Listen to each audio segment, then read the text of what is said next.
Bonjour à toutes et à tous et bienvenue dans cette nouvelle édition de Cluster News. Au programme de ce journal, au moins 19 morts hier soir dans un attentat de la capitale de la Somalie. L'attaque a été revendiquée par Al-Qaïda. Les explications dans quelques instants. Le revenge porn ou le fait de publier des photos ou vidéos sexuelles d'une personne sans son consentement sera désormais puni de 2 ans de prison. Vous découvrirez tout à l'heure les autres mesures de la loi numérique adoptée hier soir. Et cela fait aujourd'hui 2 mois que Moussa est incarcéré dans une prison du Bangladesh. Ce Français de 28 ans a été arrêté et incarcéré alors qu'il venait en aide à une minorité musulmane en Birmanie. Puis on ouvrira une page campus en fin d'émission. En Somalie, une nouvelle attaque, un attentat hier soir dans un restaurant de la capitale de Mogadiscio a fait au moins 19 morts. L'attentat a clairement été revendiqué par les rebelles islamistes, Chebab, affiliés à Al-Qaïda. Elmine Kéran est avec nous. Pouvez-vous nous expliquer ce qu'il s'est passé ? Eh bien, c'est à 19h30, 17h30 heure française que l'assaut a commencé. Une voiture piégée explose devant le Beach View Café. En quelques secondes, des hommes armés cachés dans les alentours tirent d'abord sur des personnes près de la plage. Ils font ensuite irruption dans le restaurant et tirent sur des clients avant de s'y enfermer avec des otages. Alors rapidement, les forces spéciales interviennent, mais tout à coup, une seconde voiture explose. Ça veut dire encore plus de victimes ? Eh bien, on n'a pas encore beaucoup d'informations à ce sujet pour l'instant. En tout cas, les forces spéciales ont tué 4 assaillants et en ont même capturé un autre. Quelques otages sont sauvés, dont un couple de jeunes mariés. L'assaut aura quand même duré plusieurs heures. Alors, pouvez-vous nous expliquer pourquoi avoir visé spécialement ce restaurant ? Eh bien, c'est en raison que c'est un lieu stratégique parce qu'il est situé au cœur d'un quartier huppé, le Lido. Il est fréquenté par des hommes d'affaires, mais aussi par l'élite somalienne. Il faut savoir qu'en Somalie, les 2 jours de repos sont le jeudi et le vendredi. L'objectif était donc bien de toucher un maximum de personnes. Alors, les Chebab ont revendiqué cette attaque et l'ont même qualifiée d'opération majeure contre les ennemis d'Allah. Oui, c'est ce qu'ils ont annoncé sur une antenne radio islamiste, la radio Andalous. Les Chebab ont été chassés de la capitale par le gouvernement en 2011. Depuis, attentats, suicides et opérations de guérilla se succèdent. L'objectif final, renverser le gouvernement somalien. Merci Emeline. Un autre attentat, mais cette fois-ci au Caire, au moins 9 morts et une dizaine de blessés hier soir dans une explosion d'une bombe artisanale. Elle a été enclenchée alors que des policiers intervenaient dans le bâtiment. L'appartement était soupçonné d'être une cache pour des activistes islamistes, selon le ministère de l'Intérieur. Et c'est d'ailleurs l'État islamique qui revendique cette attaque. Des attaques qui interviennent au moment où le président français François Hollande souhaite une prolongation de l'état d'urgence. Ce midi, c'est le Premier ministre Manuel Valls qui a déclaré au micro de la BBC « L'état d'urgence sera prolongé jusqu'à ce que l'on puisse se débarrasser de l'EI ». Au moins 40 000 enfants employés dans le processus de fabrication de nos smartphones ou autres appareils électroniques. C'est ce que dénonce le rapport d'Amnesty International. L'ONG appelle à plus de contrôle. À l'intérieur de nos smartphones se trouve une batterie composée essentiellement de cobalt, un minerai dont 50% de la production mondiale provient de la République démocratique du Congo. Mais impossible de se séparer de nos portables. Ça nous sert comme dans la vie de tous les jours pour se repérer, pour chercher un resto, pour sortir même avec des potes, donc c'est toujours utile, quoi. Rester connecté, quoi. Et si je vous dis que ce téléphone a été fabriqué par des enfants, exploités dans des mines en RDC, qu'est-ce que ça vous fait ? C'est pas top du tout même, mais bon, si vous voulez, il y aura toujours des inégalités dans ce monde. Les enfants travaillent à l'extérieur des mines, portent des sacs de cobalt très lourds et aspirent la poussière de ce minerai extrêmement toxique. Ce marché est régulé par un seul industriel chinois, intermédiaire avec les grands constructeurs. Ce sont eux les responsables selon les utilisateurs. Apple, Samsung, c'est eux qui construisent les appareils, c'est eux qui font construire les appareils, donc c'est pas nous. Maintenant, on n'a pas le pouvoir de voir ce qui se passe là-bas. Après, il faut faire des contrôles sur le terrain, mais bon. Amnesty International s'est rendu en RDC. L'ONG pointe du doigt la responsabilité des États et aussi des industriels.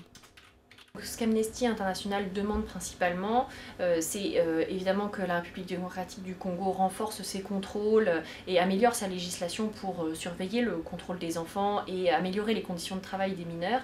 Et on demande également aux multinationales d'assurer le plus de contrôle possible pour s'assurer de la provenance et des conditions de travail par rapport à l'extraction du cobalt.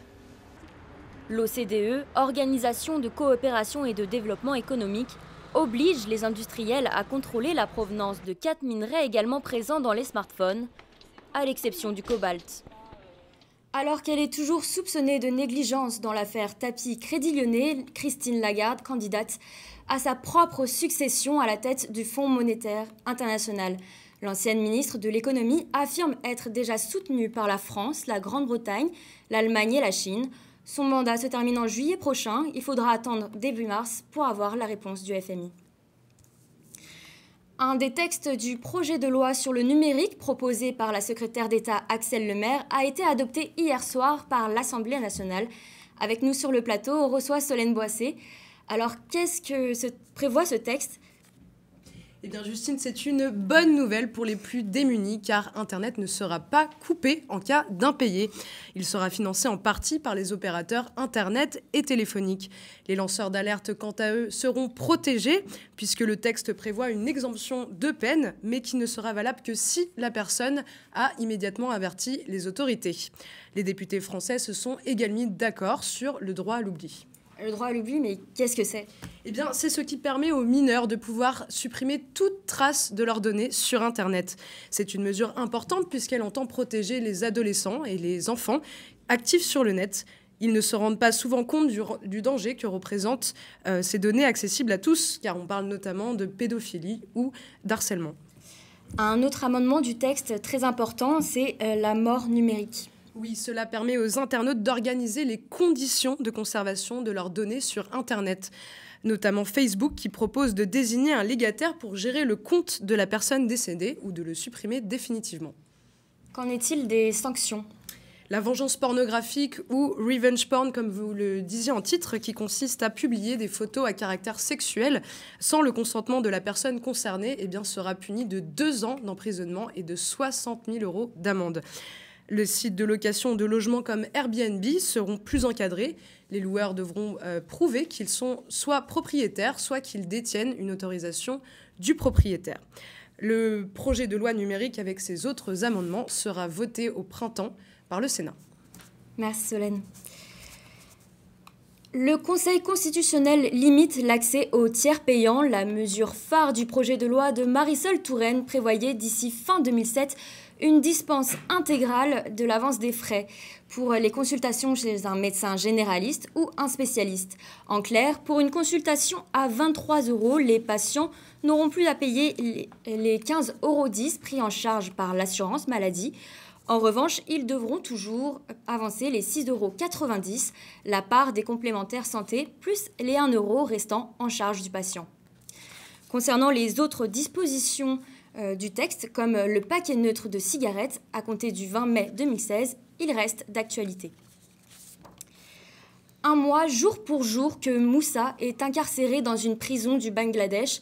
Ce Français de 28 ans, membre de l'ONG humanitaire Bakara City, a été arrêté et incarcéré le 22 décembre dernier dans la prison surpeuplée de Cox's Bazar, située dans le sud du pays.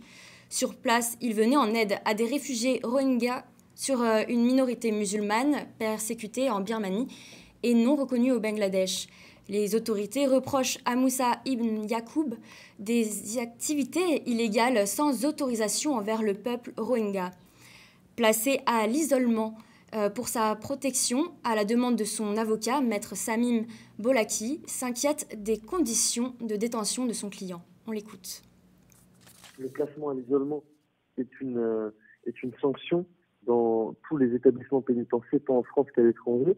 Effectivement, nous avons pu obtenir cela pour qu'il puisse être seul dans une cellule, déjà pour sa sécurité, mais également pour pouvoir être détenu dans des conditions un petit peu meilleures, même si les conditions sont très alarmantes, accès à la douche, aux soins limités, voire inexistants, et de même pour la nourriture. C'est pour vous indiquer que les conditions sont vraiment détériorées est vraiment alarmant. Nous utiliserons toutes les voies de recours juridiques, juridictionnelles et judiciaires pour obtenir sa libération, tout autant que les voies politiques et diplomatiques. Un procès en appel est donc prévu le mercredi 27 janvier prochain. C'est aujourd'hui que le Québec rend hommage à René Angélil, mari et producteur de Céline Dion. Ces funérailles se dérouleront à 21h, heure française, à la basilique Notre-Dame de Montréal. Evelyne Sakawin. Bonjour Annie. Hier, ce sont des centaines de personnes qui se sont déplacées pour lui rendre un dernier hommage. Un hommage national dédié à René Angélil. En tout cas, c'est ce qu'a décidé le Premier ministre du Québec, Philippe Couillard, en accord avec la famille du producteur. Céline Dion, quant à elle, a passé plus de 2 heures à serrer des mains et à embrasser ses fans, en essuyant parfois quelques larmes. Les obsèques de son époux se tiendront ce vendredi dans la même basilique qui, au passage, a servi de lieu pour leur rencontre et pour leur mariage.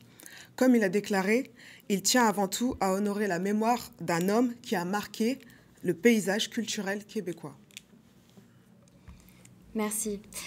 Gad Elmaleh est parti faire la promo de son spectacle en anglais aux États-Unis. Ce n'est pas le premier Français à le faire. Jean Dujardin et Marion Cotillard sont aussi passés par là. Et ils font tous la même chose pour plaire aux Américains. Julien Chassagne, vous avez décortiqué l'intervention de Gad Elmaleh dans le show, le Late Show de Seth Meyers. Oui, alors d'abord, le Late Show, pour ceux qui ne connaissent pas, c'est une institution aux US. Chaque chaîne a le sien. En France, on a l'émission d'Arthur qui reprend à peu près les mêmes codes. Et c'est un passage obligé pour les artistes en promo. Et à chaque fois qu'un Français est invité, on retrouve le même schéma. Hier soir, Gad Elmaleh, venu parler de son spectacle en anglais « Oh my God », nous a fourni un exemple parfait de l'interview du Français qui veut plaire aux Américains. En 3 étapes, ça donne. Première étape, jouer la carte du « Je suis français » à fond. Do you want me to teach him in French, for example? All right. Bonsoir. Bonsoir. Je m'appelle Seth Meyers. Je m'appelle Seth Meyers. No, with the French accent, Seth Meyers. Je m'appelle Seth Meyers. Yeah. Deuxième étape, flatter les Américains. I feel when I go on stage in America in English, I feel exactly like I felt 20 years ago when I started the stand-up. I would say it's like if a woman falls in love with you and she doesn't know you're famous or you have money. Et troisième étape, un gros cliché sur les Français. Friends with benefits. Okay. Didn't know this one. Yes. I mean, it's in America when a girl and a guy, they are friends and they have sex. Yep. In France, we call them friends. Okay, sure. Ok, donc voilà, il a tout compris à la promo Made in USA. Maintenant, il faudra convaincre dans les salles. Merci beaucoup Julien. Et maintenant, un peu de sport avec Léo Gautret. Au handball, les experts n'auront eu besoin que d'une mi-temps pour balayer les Biélorusses en Coupe d'Europe. Et oui, hier, les experts nous ont proposé un véritable récital après leur défaite contre la Pologne mardi dernier. Une mi-temps, c'est ce qu'il leur a fallu pour démonter la défense biélorusse. Le score, après 30 minutes, 20-5. Un très lourd plus 15 infligé par une équipe de France emmenée par Nicolas Karabatic des grands soirs. Le meilleur joueur du monde 2014 est rentré au vestiaire après avoir inscrit 9 buts sur ses 9 tentatives.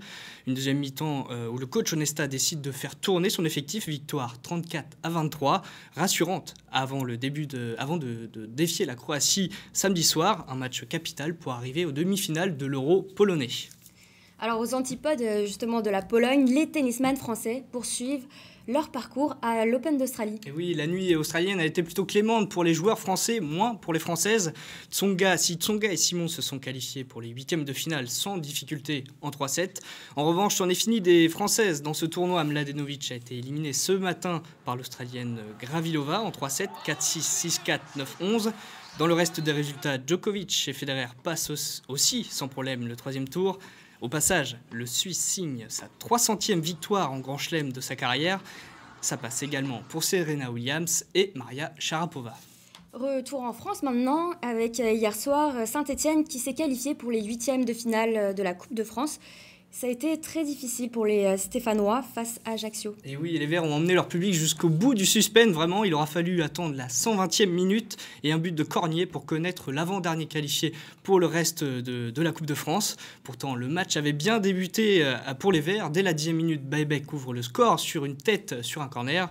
Les hommes de Christophe Galtier tiennent le match jusqu'à ce que Frikesh prolonge le suspense à la 86e minute.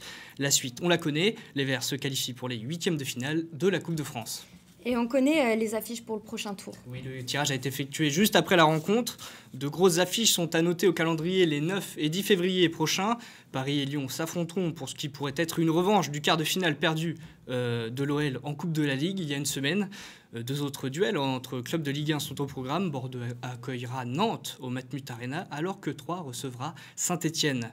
Les Marseillais se déplaceront quant à eux en Dordogne pour aller défier le petit club de Tréguissac de CFA, tombeur de Lille. Une nouvelle vécue en direct hier soir par les joueurs et supporters du club. Et on peut voir que les 4 divisions d'écart qui les séparent de l'Olympique de Marseille n'ont pas l'air de gâcher leur enthousiasme, bien au contraire. Merci Léo. Non, les entreprises ne sont pas toujours barbantes. De nombreuses sociétés françaises multiplient les actions pour se rapprocher de leurs followers et faire le buzz. Hier, à l'occasion du Hug Day, Léa Faust et Solène Boisset ont suivi les employés de lelynx.fr qui ont saisi l'occasion de se rapprocher de leurs clients. L'importance des réseaux sociaux et de la e-réputation incite les entreprises 2.0 à se lancer dans des initiatives innovantes. Amazon et sa livraison de colis par drone, Burger King et ses réponses aux followers Twitter sur affiches géantes. Aujourd'hui, c'est au tour du Lynx de remercier ses fans. À l'occasion de la journée des câlins hier, le comparateur d'assurance français a lancé une initiative Free Hugs en plein Paris. L'objectif, remercier ses 10 000 fans Facebook en les couvrant de câlins.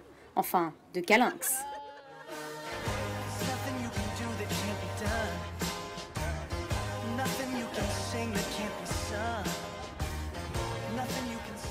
On trouve que l'assurance aujourd'hui c'est beaucoup trop compliqué et ça prend beaucoup de temps pour trouver le contrat qui nous convient. Et pour autant c'est super important. Du coup on essaye d'aider les gens et d'être au plus proche d'eux et de les accompagner dans ce processus un peu difficile. Et il se trouve que la semaine dernière on a franchi le cap fatidique des 10 000 fans sur Facebook. Les gens ont été très spontanés, très positifs et que les marques peuvent donner des choses gratuitement et les gens sont très réceptifs en fait.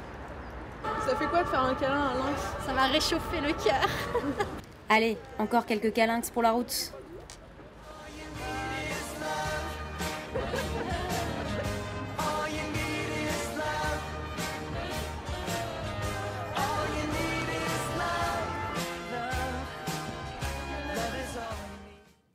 Place à la chronique Campus. Demain, à partir de 14h30, le Campus Cluster invite l'Outre-mer. Le PSB Business Club organise l'événement Entreprendre Outre-mer. Louise Brighty est partie à leur rencontre. Le 23 janvier, le Paris Business Club organise une conférence appelée Entreprendre Outre-mer. En Outre-mer, c'est une conférence sur la question de l'entrepreneuriat dans les Outre-mer. Elle réunit des jeunes étudiants, des porteurs de projets, des chefs d'entreprise ultramarins et bien sûr des personnalités du monde économique des Outre-mer. Mais alors, à quoi ça sert? Entreprendre Outre-mer, c'est un événement qui a pour objectif de montrer qu'il y a des opportunités en Outre-mer, spécifiquement dans des niches de marché. Il y a un besoin pour les étudiants, puisque les étudiants vont pitcher leurs projets et montrer qu'il y a vraiment des secteurs d'avenir. Et pour les entreprises, on a vraiment l'envie de dire que en Outre-mer ça fonctionne et de le remettre au centre du jeu, de savoir que c'est un atout pour la France. Rendez-vous en R23. Voilà, en R23, demain à 14h30. C'est la fin de ce journal. Merci de nous avoir suivis. Rendez-vous demain pour une nouvelle édition. Passez une agréable soirée.